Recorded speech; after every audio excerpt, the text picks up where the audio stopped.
Hey,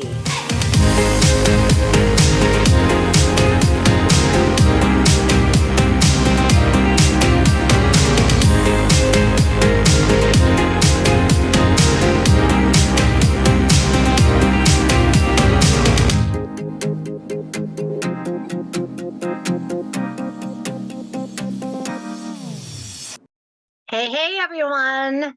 Hey, guess what today is? It's episode 300. Think about that. 300. I have been with you for 300 podcast episodes.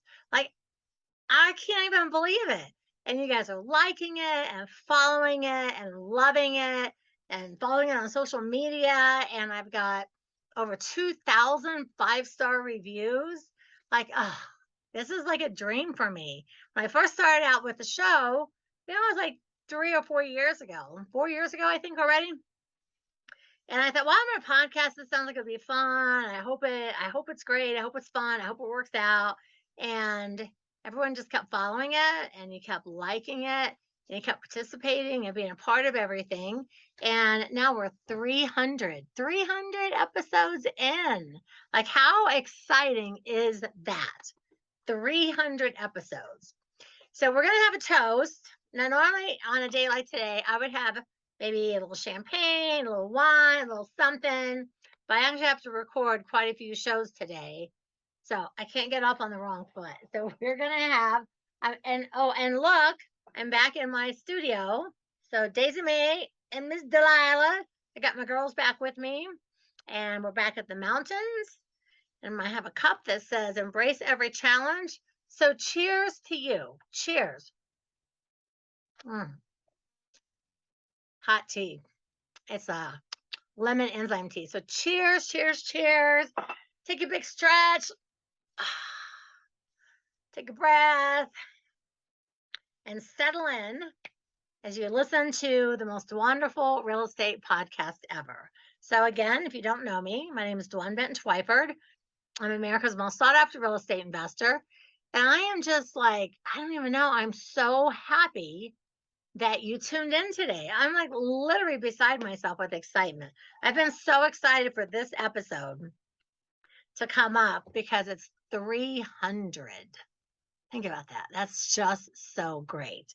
And if you don't know about Dwanderful, the motto here is people before profits. So if that resonates with you, you're at the right place. It's the right time. I'm the right girl. And we talk about everything real estate investing. So our goal here is to talk about everything real estate investing and how you can become a millionaire. So I started off, I was a broke single mom. I had literally been fired from Denny's. I'd been fired from Denny's. I used to work third shift, like the graveyard shift, and I got fired from Denny's. And I remember just looking back at that sign and thinking, like, who gets fired from Denny's at like 3:45 in the morning? So I was fired from Denny's, which is pretty funny. And but at the time I was really upset about it. It was like, well, you're firing me, like you're Denny's. Ah, that was probably a really great thing. And then I had a baby when I was 30, and when she was only 8 months old, her dad and I went through an unexpected breakup. And now I find myself being 30. I'm a single mom. I lost my husband, my house, my car, my money, like a country song, lost it all. But I had the baby, which was the most important thing. And that was really my kind of my come to Jesus moment. It's like, I just went through all of this. I lost all that. And like, what do I really want to do? I want to raise this baby. How do I want to raise this child? And I just made a decision that changed my life forever. I decided that I was not going to raise her in daycare. I mean, I waited till I was 30 to have kids so I could be a stay-at-home mom. I wanted to be like the Kool-Aid mom, and have like the Girl Scouts and the brownies and the sleepovers and, be that super fun mom. And I thought, well, now I'm going to go back to work and I have to put her in daycare. And how am I going to be that mom? And so that was when I made the decision to figure out how I could work for myself and what I could do and have her with me every day and work for myself. So that was my moment. So I was 30. So if you're younger or you're older, you've been thinking about real estate investing for a while, you haven't made the change, you want to, you don't know, you're not sure. I'm telling you, you're never too young and you're never too old and it's never too late. So with everything coming up in 2023, if ever there was a time for you to be a real estate investor, it's right now. So I made that decision. And the funny thing is for me is I was not even looking for real estate investing. This was like she was born in 88. So it was like 1990. And does anybody remember how we found jobs in the 90s? Yeah, they're in the classified section of the newspaper. So I was looking through the newspaper every day, and there was all these places like, come to this ballroom, come here, come there, come to all these meetings. And the main thing I was finding was a lot of multi-level marketing. It was huge. I mean, it might have been huge before that, but I was not aware of it. And it's like everywhere I went, it was a ballroom with hundreds of people. And I would listen to the sales pitch. And like, I totally understood how multi-level marketing could be good and make money, but I really needed to make a living right now. Like I needed to feed this child, support this child, and pay bills and pay for an apartment. And I needed to do all those things. So I happened to meet at one of these, I happened to meet some people that were real estate investors. So they said, well, we buy houses and we fix them up and we sell them. Now I'm so naive that I I don't even know what that means. We find them, we fix them up, and we sell them. But what I hear is we find houses that are in distress and we decorate them and then we sell them. So I thought, I love to decorate. I have excellent taste. How hard could that be? I'm going to do that. I'm going to find houses from people that are in trouble. I'm going to decorate these houses and then I'm going to sell them and make all this money. So, honest to God, when I bought my first house, like hand on a Bible, I legitimately thought that I was just going to decorate this house and we were going to get it fixed up and get it sold. And that was going to be that. Now, clearly in hindsight, that was not what happened. Rehabbing an entire house and decorating a house are not even remotely the same thing. Like not even a little bit are they the same thing. So I found this house and back then we didn't even have GPS. We didn't have the internet like y'all have today. We didn't have any way to the foreclosures. You had to actually get in your car, drive to the courthouse, go inside, handwrite all the foreclosures, and then use one of those map books and map it out and go from house to house to house. So here I am. I'm out door knocking with a baby, talking to people that are in foreclosure. And in my mind, I'm thinking that I'm going to buy their house or they're going to give it to me or something. I don't even really know how that part's going to work. And I'm going to decorate it and fix it up and make it really fun and beautiful and sell it and I'm going to make a profit. So when I got my first house, I moved into it because I couldn't afford to like pay rent, live here, and I'm all living on credit cards at this point. And I moved into this house. And I did not know at that time, but Barbara was a hoarder. So at the time, I just remember looking around and being like, oh my God, there's so much junk in this house. Like, I hope she takes all this stuff, which she did.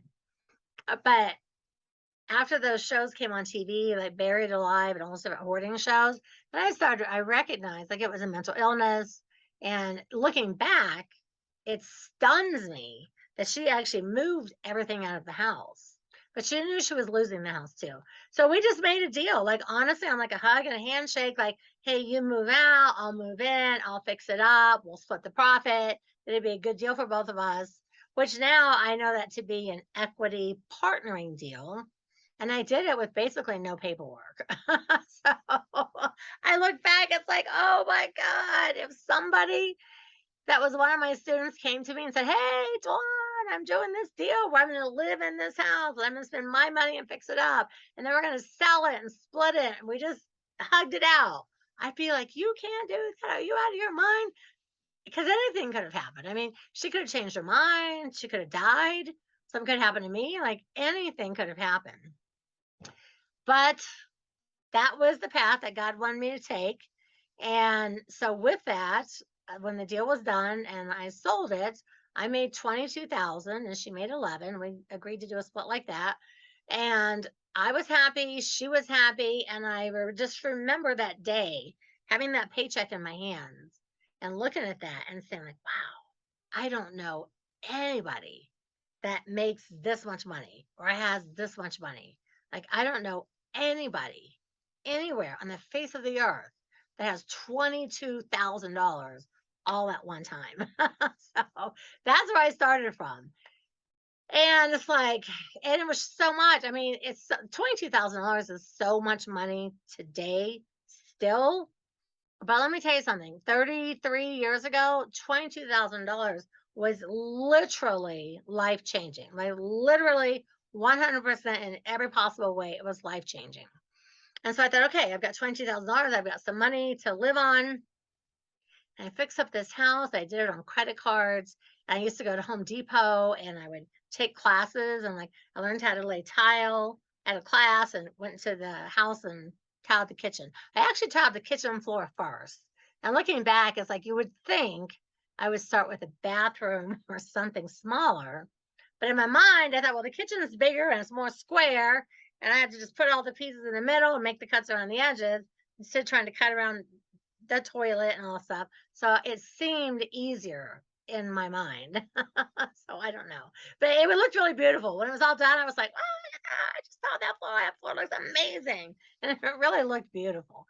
And anyway, I put the house on the market. I had a buyer that came through 4 days later and they were 100% qualified and they bought it.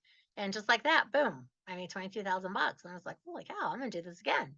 And then the second house, I moved into a house. So I still didn't feel like I could rent here and work there. And I didn't know where the houses were going to be. And Ayla wasn't in school yet. So I moved into the next house. I rehabbed that house. I made 50 grand. And I just remember thinking like, I am so rich. I literally have $50,000 in the bank. I am the richest person I know. And because back then, I don't know what minimum wage was, but I think my dad, and he had a really good job. I think they worked all year long for like 20 grand or something. And I don't know, in the 90s. I don't remember. But, and then I had that second deal. I was like, oh my gosh, I have so much money, like so much money. And I thought, that's it. I'm doing this forever. Nothing's ever going to stop me from doing this. And then I just kept going and going and going. Now it's 30 years later, and I've done over 2,000 personal deals, and I have over 500,000 students. I have this great podcast that you all listen to, and I do a lot of training. I do a lot of great webinars and just things to educate you because I always feel like if a broke single mom that was fired from Denny's could go on to become one of the most successful real estate investors in the country, everybody can do it. I mean, there was nothing special about me. I had barely had high school. I had no degree, no education, no credit, no money, no real estate license. Still don't have a real estate license. Like literally, I was like the coming up from the mud. I always call it rags to riches, but somebody the other day said, no, it's like called coming up from the mud. So maybe that's a term that y'all use today, but I was like literal, actual rags to riches. And I just can't tell you what a blessing being a real estate investor has been. First of all, I've always been able to make my own hours, which is the best part. I was able to be with my daughter for everything, all the homerooms, all the sleepovers. We had a disco ball in the house, everything. We had a boat, lived on a lake, lived by the ocean, South Florida, like just everything. It was just so great. And I was able to do all those things because I was a real estate investor. And I'm always like to other people, like, man, if you don't take advantage of this, especially in a market like we're in right now, like, when are you ever going to do it? Like, literally, when are you ever going to do it? And so in the show notes, you'll see a link to a webinar. So I've got a webinar that's called, it's a challenge. I'm putting out a challenge to make 30,000 in 30 days. So who listening or watching would like to make $30,000 in the next 30 days?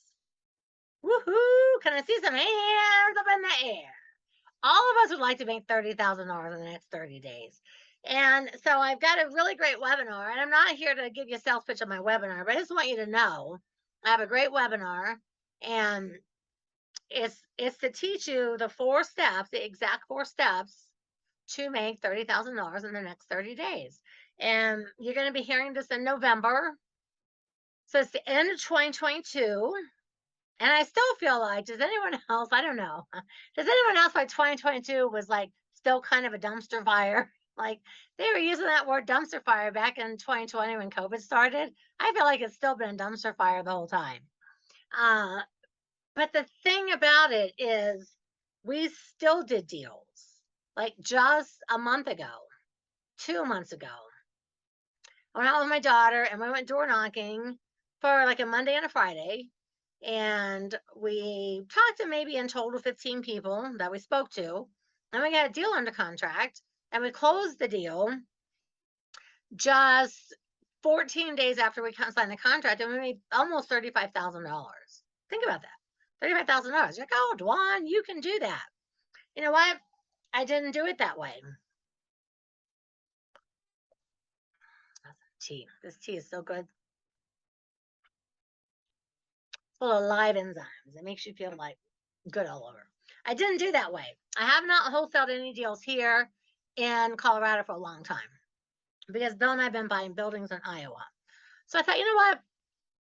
I'm going to do exactly what I ask everyone else to do. I'm going to print out some foreclosures right from the courthouse. I'm going to go out with my daughter. I'm going to go knock on doors like I tell people to do.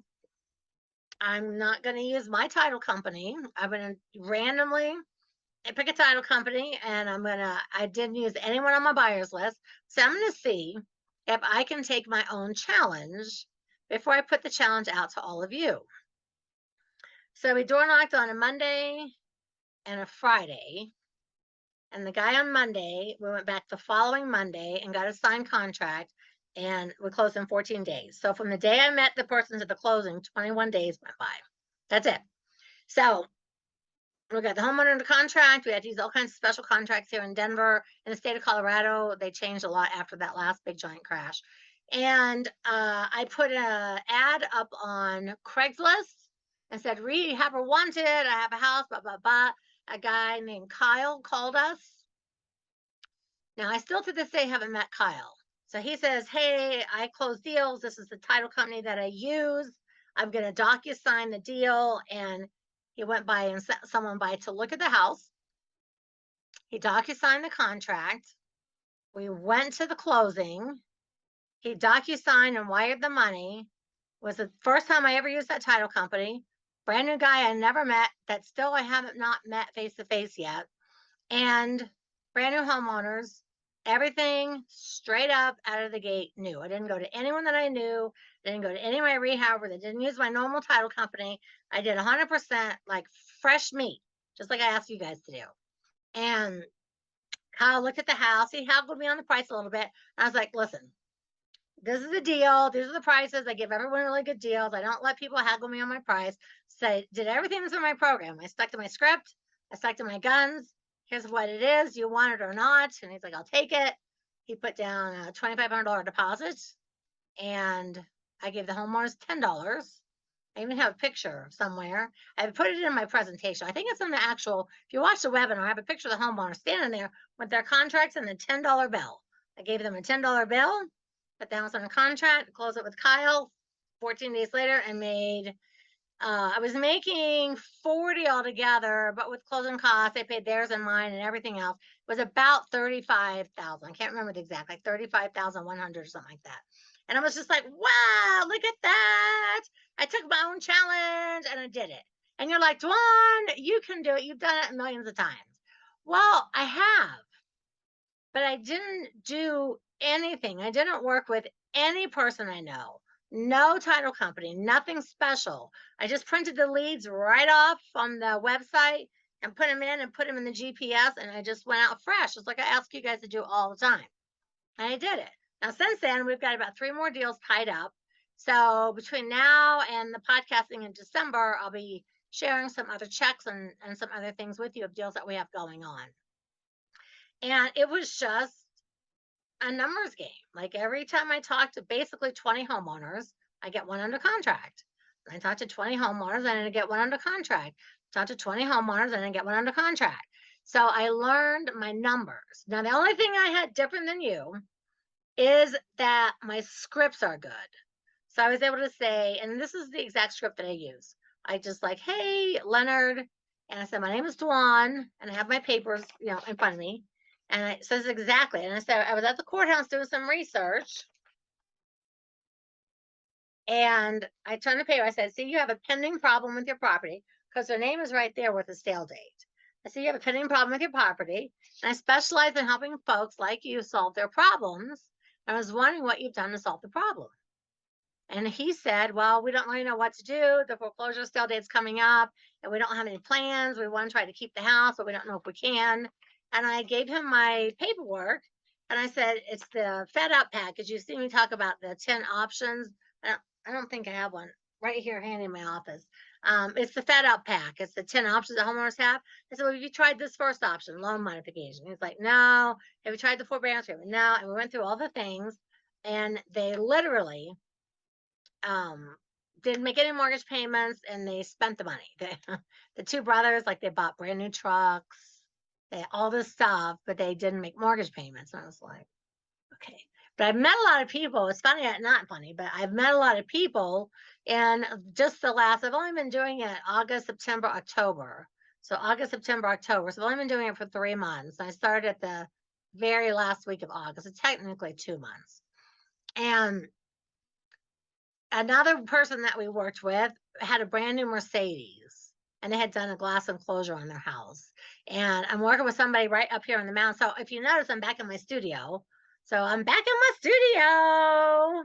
That's because I went to Denver with my husband. He went through the entire bone marrow transplant and he did great. And we were able to move back to our house. So this is my studio. So a lot of you have seen it before, but in the whole last year, I've done no recordings here because I've been living in apartments at the Marriott for the last year. So it's really been a crazy year. And that's another reason I'm like, hey, I went out and closed the deal and I kept up with all my podcasting pretty much. There was like a month or two where a whole month I didn't do it because I literally just couldn't. I was so busy caretaking with my husband, I just couldn't do it. But anyway, so we did that deal. So we have another person we're working with up here in the mountains, like literally lives down the street from me. And their sale date is well, before you see this, it's like the October 28th. So it's in a day or two. And so we're trying to work that with them and get them under contract. And we've got 3 or 4 people in Denver that we have under contract. And we have a couple closings that are scheduled. So like a lot of stuff really happened. And all I did was go out on Monday and Friday and go out with Ayla and Felicia and just did what I tell you guys to do. So right now we're working on getting more bandit signs made. So we're getting more signs made right now. We are currently working on getting ads in all the school newsletters. So in the next 30 days, I'll have an ad in every elementary school in 3 counties because this is the way the Denver's laid out. There's just a lot of counties kind of close there. And so I'll have ads in all the school newsletters. We'll have out about 25 signs inside of pawn shops. So I'm literally doing it all from scratch as if I was a brand new investor. I went through, I read over my program, like, okay, I'm going to do exactly what I'm asking everybody else to do. And so it's really exciting because I feel like a fresh new investor because I'm not using any of my people. And actually, where we closed the deal with Kyle, I'm going to switch to that title company because I like them better than the one I had before, which I've used for like a decade. So I feel kind of bad, but the other people are like, I love them. So I am switching title companies. Officially, I've switched title companies. And I've been working on my buyer's list, just putting ads on Craigslist mostly and looking for rehabbers, putting down signs, looking for rehabbers. Every house I see that's for sale or for rent or there's rehab going on, I stop and ask who it is. And I've been collecting names. I've got maybe 15 names for my buyer's list right now. And so I have just been doing it literally from scratch. And like I said, the only difference is that I really know my scripts well because I've said them like 100,000 times. So And Ayla and Felicia, Ayla's been doing deals off and on with me forever, but she rehabbed for a while, then she bought a couple rentals for a while, and then she moved out of the country for a while and lived overseas, and then she's back. And so she said, "No, I want to do this with you." So she's like fresh starting over as well. And then Felicia is my daughter-in-law's sister. Yeah. And she just quit her job and she's doing it. So those two are actually working together. I'm just sort of helping. I'm on the team, but it's not full time. I'm helping them for a year. And then I'm, expecting them to, of course, go off and do great things. And plus, I just want to do a year. I have so much going on with the Iowa and the buildings and podcasting and interviews and teaching and training and all the stuff that I do. And Bill and I can't really go back to Iowa for the next year because he can't be around any of the construction, the dust, the clutter. I mean, these are old buildings. They have asbestos and all kinds of stuff in them. So he can't do anything for a year. But well, you know what? During that year where he's just mostly home recuperating, I'm going to go out and go knock on doors and talk to homeowners and close a bunch of deals. So my goal is I want to see if we can make $1 million in the next 12 months. Now, I don't know if we can or not because I'm not like, this is not my full time thing that I'm doing. I'm doing this part time with them. So I have to see like how much they do because I can't just like go 5 days a week because, I'm still taking care of my husband, I'm podcasting, I'm teaching, I'm training, I'm doing webinars, I'm traveling and doing workshops again. So this is like, so I'm like a legitimate part time real estate investor. Now we own a whole town. We're working on 20 buildings. We got all kinds of stuff, all kinds of rentals, all kinds of everything. But I'm like starting fresh, like a new investor who's working part time. I have a couple days a week I can dedicate to it, and some days I can't even go on those days. So it's kind of fun. So I'm just sort of watching myself and tracking all my numbers. So as time comes, I can show you my forms. They're called Just Do It. So it says Just Do It, and it has like attempts and contacts and leads and all of the notes. So as the next year goes on, I'll show you some of the forms that go over the numbers and just let you know what is happening in real time. And with that being said, since I'm doing it basically from scratch, I've got two people working with me that are brand new. And I said, listen, you guys, here's the program that everybody gets. Learn from there. You cannot call me and ask me a bunch of questions because you're not paying me to be an apprentice student. So you're going to learn just like everybody else learns with the program. And that's what they're doing. They're listening to the CDs, they're reading, they're going through everything. They call me with questions once in a while. And so I'm literally over the next year, I'm going to share this journey with you and tell you how many doors I knocked, how many people we talked to, how many contracts we got, and we're just going to go through. Now, I'm not going to do any rehabbing. First of all, I don't want to do any rehabbing. And my husband can't be around any of that. And anything that needs a rehab, I'm just going to pass it over to my son and he and his buddies. He's got a whole crew that they rehab full time. But I stopped rehabbing a while ago. I do work on our buildings in Iowa, but I don't actually physically work on them anymore. I just come in and say, hey, let's do this, this, this, this, this. Let's build a ghost town. Let's make an antique mall. Let's do this and that. And I just point all the fingers. So, and I am 63 years old. There's a point where you're like, you know what? I'm hanging out my contracting hat. So I'm not doing that. So over the next year, I'm just going to be knocking on doors, putting ads in newsletters, putting ads on Craigslist, putting signs on the pawn shops. And, I've taught so many ways to do deals. And even on my presentations, I have 20 ways to find deals. But the ones that really work the best are the ones I'm going to do for me. So I don't want to waste money mailing postcards. I don't want to waste money doing yellow letters because I just know that the return is not it's just not worth it in my personal opinion. Now you may have the best success with postcards and you may be great with all that, but I'm doing this like a straight up newbie with no money, no credit, no nothing. And I'm using all new people and all new everything. And I'm going into it just like I'm asking you guys to. So So that's what we're doing is the school newsletters, the pawn shop, signs on pawn shops is really good. We have some more big bandit signs on the way, and we're putting ads on Craigslist, and we're knocking on doors. Like that's all that we're doing. So I'm really curious to see how the next year breaks down. And I'm really curious to see how the girls do in the winter when it's snowing because it's cold. And I said, hey, listen, on the days where it's cold and snowing, those are the days to go out because everybody else stays home. So it seems like the best time for me to do it. So we're coming into November now, and we already had a little bit of snow. So I'm just really curious how this whole next year is gonna go. And it's gonna be fun because we're gonna be like, on the podcast on the Tuesdays when it's just me teaching you, we're gonna be like, okay, here's what's happening on the street, the actual streets. Like this is what's going on. And I'll be able to keep you updated. I'll be able to show you copies of checks, and I'll see if I can get to 1 million. If I was full time investing, I wouldn't even think twice about it because I've done it for decades.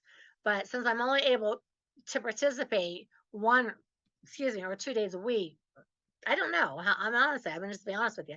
I don't know how that's going to go. I mean, if I was full time like I used to be, just real estate all the time, it was easy to make a couple $1,000,000 a year. So we'll see. It's really going to be fun. And so, as I'm starting off in episode 300 going forward, I'm going to do a lot. If you listen to all my episodes up till now, they're all full of teaching and they're full of training. And there's just everything you need to ever know to become a successful real estate investor. I've already been teaching you for 300 episodes.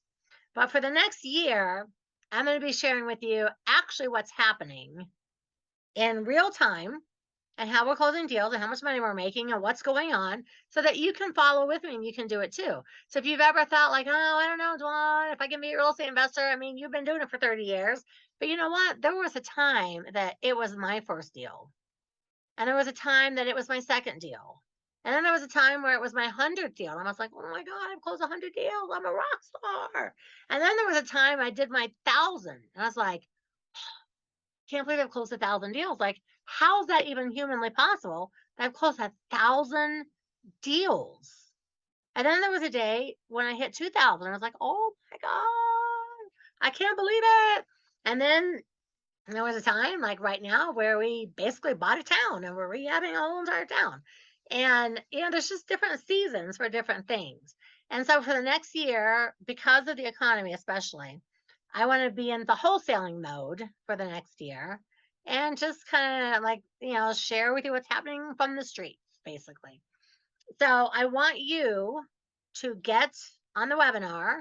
I want you to invest in the 30,000 in 30 days program and take the challenge and work with me over this thing. This is like free coaching for all of you. And work with me over the next year and let's see how many deals we can all close collectively. Wouldn't that be really fun if we had like 2,000 deals between everybody close over the next year? That would really be something to celebrate, wouldn't it? So that's kind of what's happening. And I just want to let y'all know that I'm back in my studio and my husband is just doing so good. I mean, man, those of you that have been following over the last year, I'm telling you, it was really something. Now he's still not out of the woods. He's not out of the woods, but he did a bone marrow biopsy a month ago, I think, and he's 100% Doris. We call her Doris the donor. So I name everything like Delilah, Daisy, and Doris. Okay, I have something and Dwan. Okay, I must like first names that start with a D, clearly. So we have. I never even thought about that until just a second. So there you go, D's all around. So because it's Dwanderful, it's Dwantastic, and you're going to be a Dwandenaire. That's my millionaire Dwandenaire. So how many millionaires? How many Dwandenaires are out there? How many Dwandenaires are out there? That'd be really cool to have like 1,000 new millionaires over the next year, wouldn't it?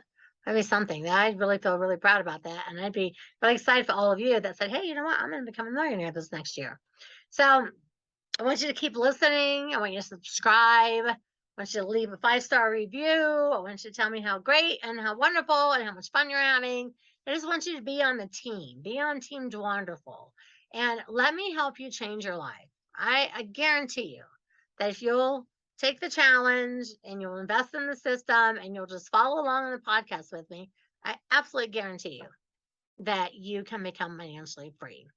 And financial freedom means different things for different people. You might be happy if you make $100,000 the next year. You might be happy if you make 200,000. You might be happy if you make $1 million. But I promise you, if you follow along and you invest in the system and you just get on every Tuesday and listen to me for half an hour, I promise you that you'll close deals. If you just do what I tell you to do. That's all you gotta do.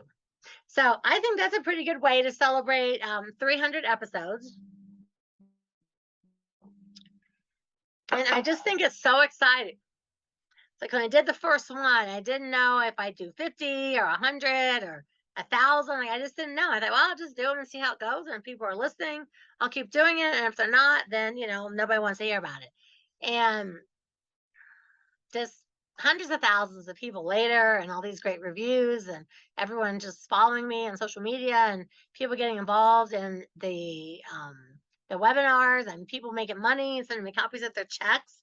It's really just been the greatest thing. And even through the tragedy and the things that happened with Bill and the challenges, and even through all of that, I just love podcasting. I love teaching. I love training. I was finally able to travel. I did a couple podcasts last month from Atlanta, I think. Yeah, I think I did them. I was in my hotel room in Atlanta, I think is where I did them there. And I just really, really, and I've had time to really reflect. That's 300 episodes. So I'm going to keep going. Do I not? What do I want to do? And I thought, you know what? I really do love doing this. I really love all of you. I truly care about your success. I want you to be successful. I want to help you. I want to be part of your story. So when you tell your kids or grandkids or whatever about your story and how you broke through the financial ceiling, I want Dwanderful to be part of your story. So I want you to be part of my story and I want to be a part of yours. So we'll be back next week, same bat time, same bat channel. And remember that the truth is in the red letters. Ciao!